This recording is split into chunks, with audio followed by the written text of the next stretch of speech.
applied for a special duty at Combat Camera. I traveled to over 41 countries and documented military forces doing humanitarian relief and combat operations, and eventually ended up in Iraq. And that's where my first combat experience happened, and ultimately, after a couple more deployments, it was my last combat experience. I spent 5 years in the United States Army from 2000 to 2005 and was a sergeant. I enlisted in the Army in 2000, and though I knew that there was a chance that I would go to war, it seemed like a very remote possibility.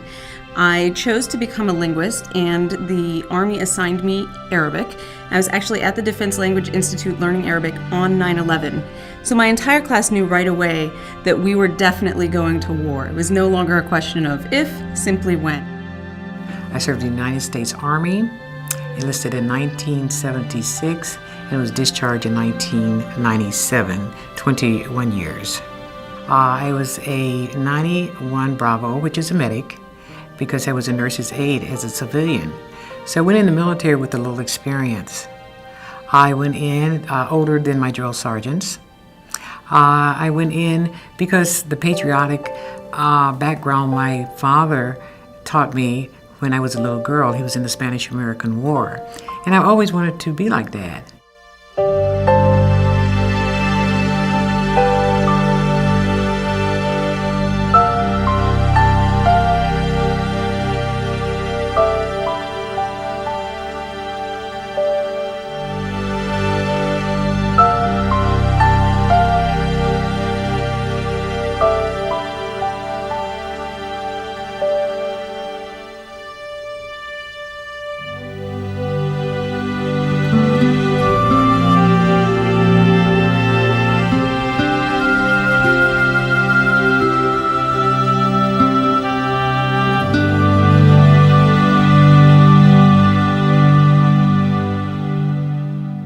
So I have the pictures as a constant reminder, and I think that that's another thing unique only to being a combat photographer is you're fighting to survive, and you're fighting to tell the soldier's story, because when the war is over, all that's left are the memories and the photographs, and I played a really important role in archiving the true heroism that each and every one of those soldiers showed. And I took every day seriously.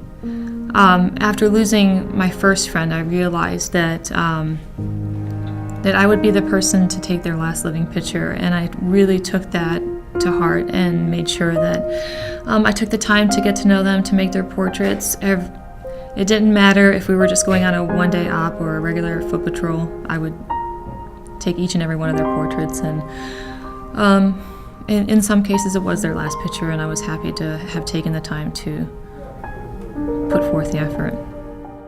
And in my case, I was wounded in 2007 physically, but obviously I have those long-term effects with post-traumatic stress disorder, and ultimately it comes down to the support network I have at home. I have a very supportive husband who's also a combat vet, so he understands.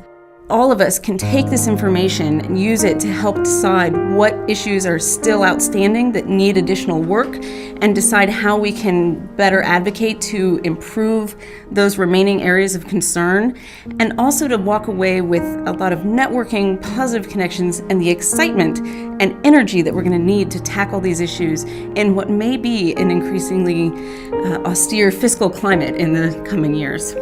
It is acknowledged and understood that women are in combat roles, and it will make it easier for the doctors and the medical staff to have an understanding of what we've been through. My expectation for this conference is to network, to maybe be a mentor for some young lady, to exchange ideas, and that's what it's all about.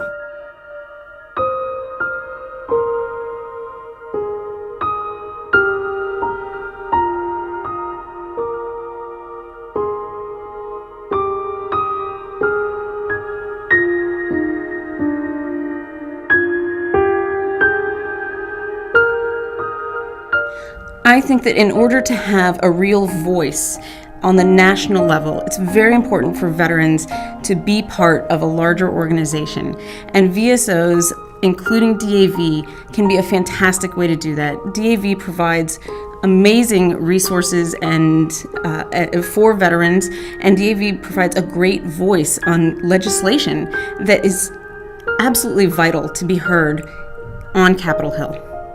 Work with your local DAV and your department DAV and national DAV, because they will be there to help.